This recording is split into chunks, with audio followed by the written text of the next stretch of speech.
semuanya, pada kesempatan kali ini saya akan menjelaskan tentang budaya manajemen pengetahuan organisasi. Oke, yang pertama-tama kita akan membahas tentang konsep budaya manajemen pengetahuan.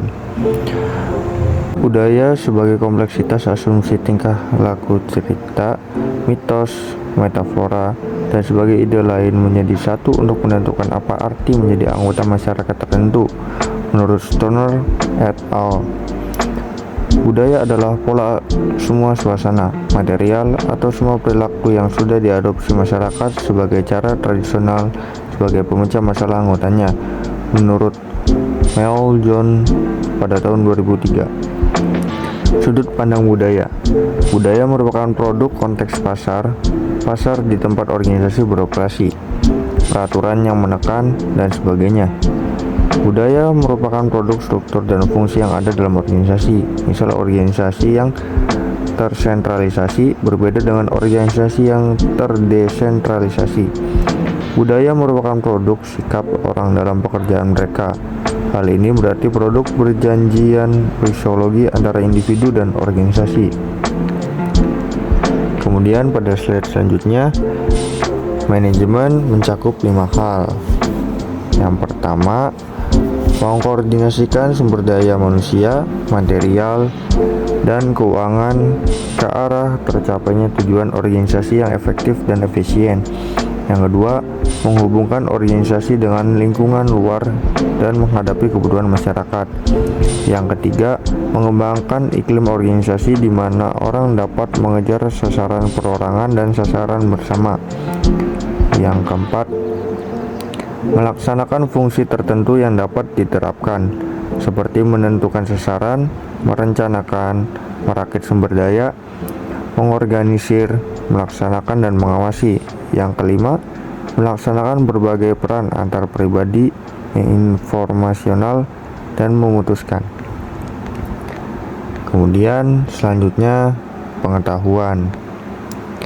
Pengetahuan adalah keseluruhan kognisi dan keterampilan untuk memecahkan masalah dengan kapasitas melakukan tindakan efektif, efisiensi, rasional. Budaya manajemen pengetahuan menggabungkan ketiga konsep budaya, manajemen dan pengetahuan.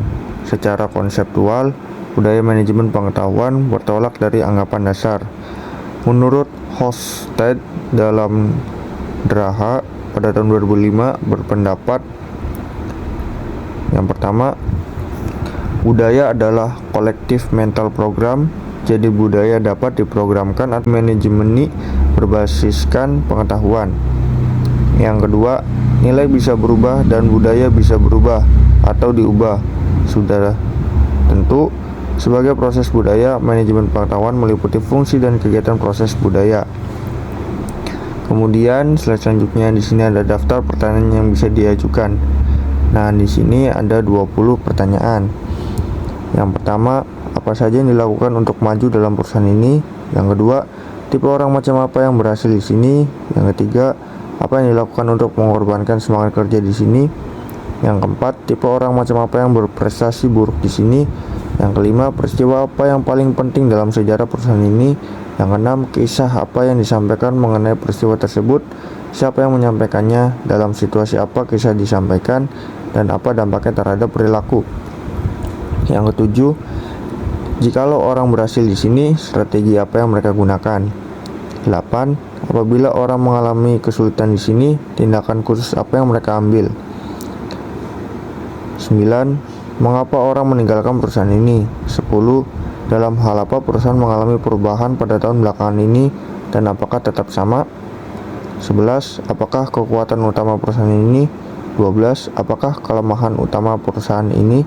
13. Apakah harapan Anda untuk masa yang akan datang? 14. Apakah ketakutan Anda untuk masa yang akan datang? 15. Siapa pahlawan perusahaan ini? 16. Siapa pengacaunya? 17. Kantor, para bot, penataan ruangan, dan lain-lain. Apa yang ada dalam perusahaan ini dan bagaimana semua itu mempengaruhi perilaku? 18. Kebijaksanaan, strategi, dan struktur macam apa yang digunakan dalam perusahaan ini mempengaruhi perilaku. 19. Hal apakah jika ada yang dianggap tabu dalam perusahaan ini? 20. Yang terakhir, Ritual apakah jika ada yang merupakan kewajiban dalam perusahaan ini? Kemudian pada slide selanjutnya, sini ada manajemen pengetahuan berpusat pada manusia. Manusia sebagai individu mempunyai perilaku individu dalam organisasi Manajemen sebagai individu mempunyai perilaku individu dalam organisasi membawa ke suatu tatanan, kemampuan, kepercayaan diri, pengharap, kebutuhan, dan pengalaman masa lalunya. Perilaku individu dalam organisasi menawarkan tantangan dan kesempatan bagi manajer membantu dan memperbaiki kualitas individu dengan menunjukkan manajer bagaimana memberi kuasa orang-orangnya merancang melakukan perubahan dalam organisasi. Pengetahuan sebagian besar berada dalam kepala manusia dalam bentuk static knowledge, bukan di sistem informasi yang canggih. Salah satu pendekatan yang berpusat pada manusia dengan menumbuhkan budaya kondusif terhadap perjalanannya proses dalam manajemen pengetahuan. Mungkin sekian pemaparan yang bisa saya sampaikan, kurang lebihnya mohon maaf. Terima kasih.